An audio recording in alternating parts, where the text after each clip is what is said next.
يا دزاير زينك اخطف عقلي وسكانك زادوا لبها فحسان.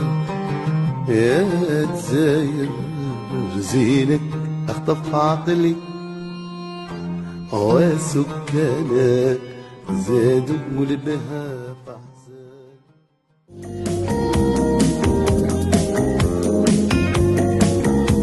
Between the eyes of love, I call your name. Behind those guarded walls, I used to go.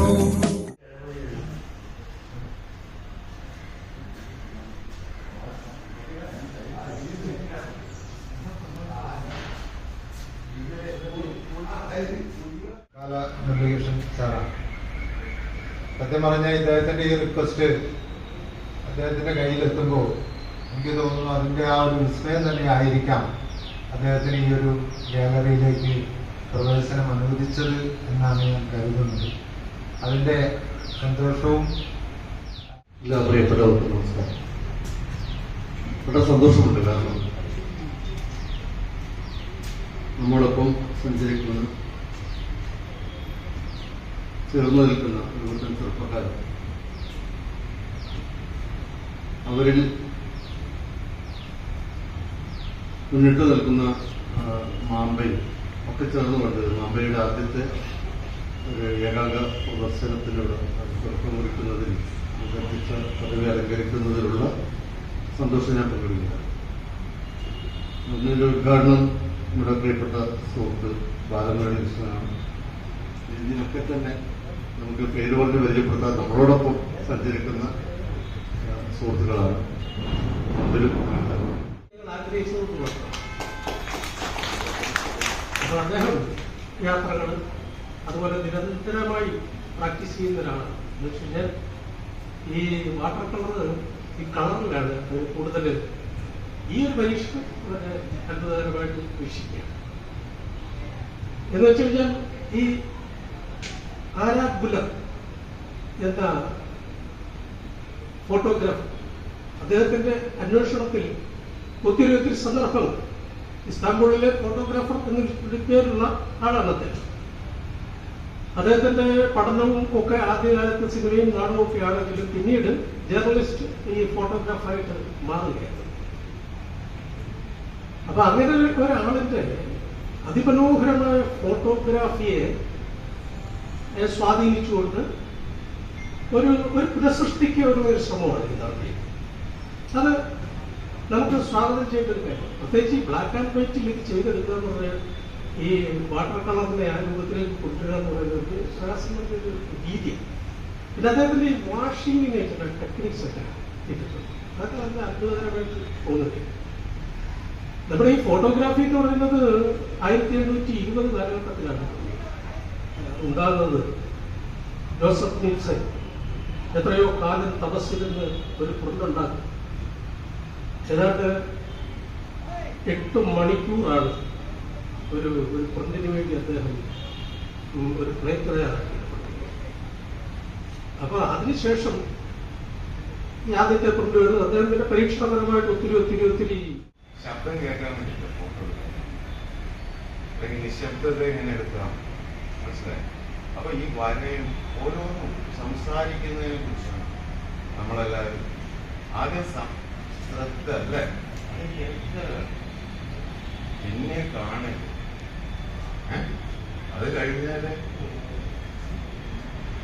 ഞാൻ അറിയാൻ പറ്റും. നോക്കിലും കാണുന്നതിന് വ്യത്യാസമുണ്ട്.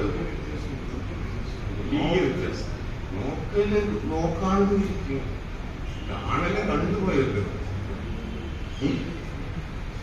ഇല്ല, നമ്മളൊക്കെ വിഷ്വൽ ആർട്ട് നമ്മൾ എല്ലാവരും ജന്മനാലേ കിട്ടിയ കുറെ സംഭവം. അത് എല്ലാവരും എന്തെങ്കിലും ചെയ്താലാണ് കലയായിട്ട് മാറുന്നത്. എല്ലാവരും ആർട്ടിസ്റ്റാണ്. ജനിച്ചതും ആർട്ടിസ്റ്റാണ്. ആർട്ടിസ്റ്റിനകത്ത് ഒരാളെങ്കിലും കാണാനില്ലല്ലോ. എന്തെങ്കിലും ഉണ്ടല്ലോ, പാചകമോ. പിന്നെ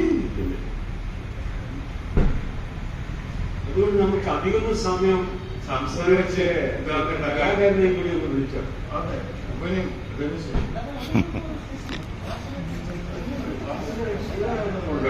അവൻ എന്താ ചെയ്യുന്നത്? അവൻ കാണുന്നത് അത് കളറില്ലാതെ കാണാന്ന് പറഞ്ഞു കഴിഞ്ഞാൽ കുറച്ച് പണിയാണ്. ബ്ലാക്ക് ആൻഡ് വൈറ്റ് കാണാന്ന് പറഞ്ഞാൽ മനസ്സിലാവും. ഇത് എത്ര കളറുണ്ടെന്നറിയോ? അത് ഏത് ഗ്രേയാന്നറിയോ? അത് വൈറ്റ്, ഇത് വേറെ ഗ്രേ. നോക്കുമ്പോ നമുക്ക് കാണാൻ പറ്റും. ധനേഷിന്റെ കളർ ചിത്രങ്ങൾ ഞാൻ കുറച്ച് കാണില്ല. ഞാനിവിടെ മുന്നോട്ട് പോകാനുണ്ട്. ഒരുമിച്ച് വർക്ക് ചെയ്യുന്നതാണ്. പിന്നെ ഗംഭീര വർക്കാണ്. അപ്പോൾ all the best. Dhanesh exhibit ചെയ്ത് ഡിസ്പ്ലേ ചെയ്ത കാര്യങ്ങൾ അദ്ദേഹത്തിന്റെ ഈ ഫോട്ടോഗ്രാഫുകൾ കാണാൻ ഇടയാവുകയും ചെയ്തു. എനിക്ക് തോന്നുന്നത് അദ്ദേഹം എടുത്തിരിക്കുന്ന ചിത്രങ്ങളിൽ ഒരു പെർസെൻറ്റേജ് ബേസിൽ എടുക്കുകയാണെങ്കിൽ ഒരു 100% ഒരു 90% ബ്ലാക്ക് ആൻഡ് വൈറ്റ് ആണ്. അതിലൊരു 10% മാത്രമേ കളർ. അത് വളരെയേറെ കാണാൻ സാധിച്ചിട്ടുണ്ടായിരുന്നു.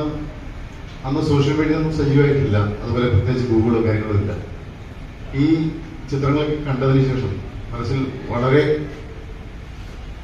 എങ്ങനെ ഈ ഒരു ചിത്രങ്ങൾ ക്യാൻവാസിൽ, പ്രത്യേകിച്ച് ഞാനന്ന് കൂടുതലും വാട്ടർ കളറാണ് ചെയ്തിരിക്കുന്നത്. അത് വാട്ടർ കളറിൽ എങ്ങനെ ചെയ്യാൻ പറ്റും, അതൊരു മോണോ കളർ ഒരു വേർഷൻ. അങ്ങനെ ഒരു പരീക്ഷണത്തിന്റെ ഭാഗമായിട്ടാണ് ഞാൻ ഒരു വാട്ടർ കളർ സീരീസ് സ്റ്റാർട്ട് ചെയ്യുന്നത്. 2008 ഒരു 5-6 പടങ്ങൾ വരച്ചു വെച്ചെങ്കിലും പിന്നീട് അത് കണ്ടിന്യൂ ചെയ്യാനുള്ള അവസരം, പ്രത്യേകിച്ച് ഗൾഫിൽ നമുക്കറിയാം വളരെ തിരക്ക് പിടിച്ച ജീവിതങ്ങളാണ്.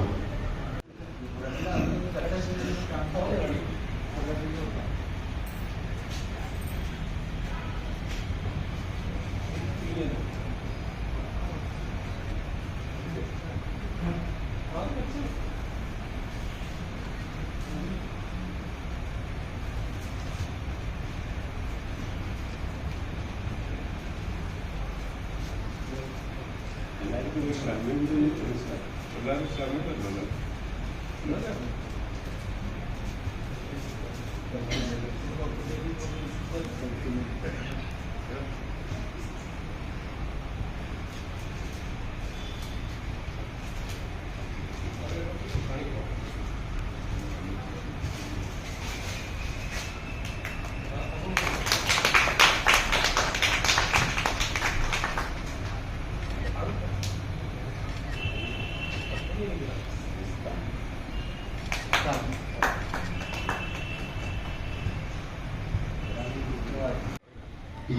ഈ പരിപാടിക്ക് ഉദ്ഘാടനം ചെയ്യാനായിട്ട് ആദ്യം മുരളി ചെയ്ത സാറായിരുന്നു പറഞ്ഞിരുന്നത്. അദ്ദേഹത്തിന് ഒരുപാട് തിരക്കുകൾ കണ്ണൂരിൽ കഴിഞ്ഞ ദിവസം ഞാൻ കണ്ടിട്ടില്ലായിരുന്നു. അദ്ദേഹം ഇപ്പോഴും കണ്ണൂരാണെന്നാണ് എനിക്ക് തോന്നുന്നത്. എന്തായാലും അദ്ദേഹത്തിനും ഞാൻ എൻ്റെ നന്ദി അറിയിക്കുകയാണ്. ഇന്നിവിടെ ഉദ്ഘാടനത്തിന് ഞാൻ എൻ്റെ ഈ വർക്കുകൾ ഞാൻ എനിക്ക് തോന്നുന്നു ആദ്യമായിട്ട് സെക്രട്ടറി സാറിനെ ജസ്റ്റ് ഒന്ന് കാണിച്ചപ്പോൾ അദ്ദേഹം പറഞ്ഞ് തീർച്ചയായിട്ടും നമുക്കിത് ദർവാഹാളിൽ എക്സിബിറ്റ് ചെയ്യാം. ഈ ഉദ്ഘാടനത്തിന് ഈ പരിപാടി ഉദ്ഘാടനം ചെയ്യാൻ ഇവിടെ ബാലമുരളി സാർ വന്നു. വളരെ സന്തോഷമുണ്ട്. അദ്ദേഹത്തെ ഞാൻ നന്ദി അറിയിക്കുകയാണ്.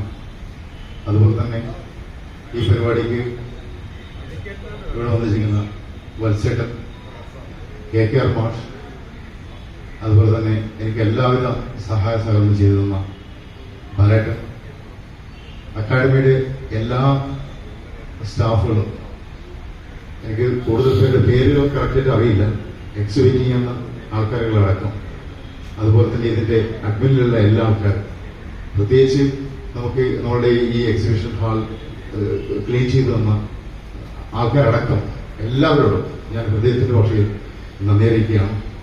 അതുപോലെ എന്നെ സഹിച്ച ഈ ഒരു 10-12 മാസങ്ങൾ ഈ ഒരു വർക്കിന്റെ ഇടയിൽ വീട്ടിലെ പല കാര്യങ്ങളും എനിക്ക് ചെയ്യാൻ പറ്റാത്ത അവസ്ഥയുണ്ടായിരുന്നു. അപ്പൊ അതിന് എന്റെ കൂടെ നിന്ന ജൂന, എന്റെ ഭാര്യ, അതുപോലെ മക്കളായ അഗ്നയ, കൃഷ്ണ, എല്ലാവരോടും നന്ദി അറിയിക്കുകയാണ്. പിന്നെ എനിക്ക് പറയാനുള്ളത്, നമ്മൾ കഴിഞ്ഞ 2 വർഷമായിട്ട് കണ്ണൂർ ബേസ്ഡ് ഒരു വൺ ആർട്ട് നേഷൻ എന്ന് പറഞ്ഞിട്ടുള്ള കൂട്ടായ്മ നമ്മളൊരു 14 സുഹൃത്തുക്കളാണ് അതിലുള്ളത്. അതിൽ പലതരത്തിലുള്ള കലാകാരന്മാരുണ്ട്, അതുപോലെ തന്നെ സ്കൾപ്ചേഴ്സ്. ഒരു ഡൈവേഴ്സിഫൈഡ് ആയിട്ടുള്ള ഒരു ഗ്രൂപ്പാണ് ഓണാകാശിന്റെ പുറകിലുള്ള ശക്തികൾ. അപ്പോൾ അവരിൽ ഭൂരിഭാഗം പേര് ഇന്ത്യയുടെ വന്നിട്ടുണ്ട്. അവരെ എല്ലാവരും, അതിൽ Avinash Aniyatt, Anas Ali, Pradeep Gayathri, Bindu P Nambiar, Dhanesh Nambiar, Jayan Mottekkal, Suresh Babu Thalora, Aneesh Arya, Raju Vijikala, Vinod Mulappala, Rajeev Harikrishnan, Nishanth Balasubramaniam, Nithin Melakkandi, Rajeev K P, എല്ലാവരെയും ഞാൻ ഈ അവസരത്തിൽ നന്ദി അറിയിക്കുകയാണ്. പിന്നെ കൊച്ചി ബേസ്ഡ് ആയിട്ടുള്ള എൻ്റെ ഒരുപാട് സുഹൃത്തുക്കളുണ്ട്. ഓരോ ആൾക്കാരുടെയും പേരെടുത്ത് പറയുന്നില്ല. അവരോട് എല്ലാവരോടും ഞാൻ ഈ ഒരു അവസരത്തിൽ എൻ്റെ നന്ദി അറിയിക്കുകയാണ്. എന്തായാലും ഇത്തരത്തിലുള്ള ഒരു ഷോ എനിക്കിവിടെ നടത്താൻ പറ്റിയത് അക്കാദമിയോട് ഒരിക്കൽ കൂടി നന്ദി അറിയിച്ചുകൊണ്ട് താങ്ക് യു.